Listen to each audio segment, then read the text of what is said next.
தேர்தலில் வேட்பாளர்கள் செய்யும் செலவுகளின் பாதி தொகையை தேர்தல் ஆணையம் வழங்க வேண்டும் என விடுதலை சிறுத்தைகள் கட்சித் தலைவர் தொல் திருமாவளவன் கோரிக்கை விடுத்திருக்கிறார். அரியலூர் மாவட்டம் அங்கனூரில் செய்தியாளர்களை சந்தித்து பேசிய அவர், வேட்பாளர்கள் வீடு வீடாக சென்று பிரச்சாரம் செய்வதால் தான் பணப்பட்டுவாடா செய்யப்படுவதாக குற்றம் சாட்டினார். இதுபோன்ற பிரச்சாரங்களை தடுக்க தேர்தல் ஆணையத்திடம் மனு அளிக்க உள்ளதாக தொல் திருமாவளவன் தெரிவித்தார். உள்ளாட்சி தேர்தலில் கூட்டணி கட்சிகளுடன் சேர்ந்து போட்டியிடுவது குறித்து பின்னர் அறிவிக்கப்படும் என அவர் குறிப்பிட்டார். மேலும் தமிழகத்தில் ஆளுங்கட்சியும் எதிர்க்கட்சியும் நாகரிகமாக நடந்து கொள்வது வரவேற்கத்தக்கது எனவும் தொல் திருமாவளவன் தெரிவித்துள்ளார்.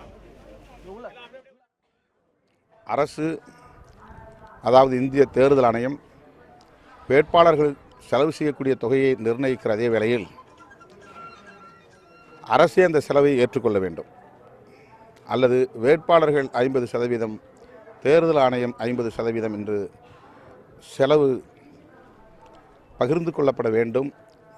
வேட்பாளர்கள் செய்கிற செலவை இந்திய தேர்தல் ஆணையத்திடம் காஷ் அண்ட் டெபாசிட் என்கிற அடிப்படையில் அதை ஒரு முன்தொகையாக செலுத்த வற்புறுத்த வேண்டும்.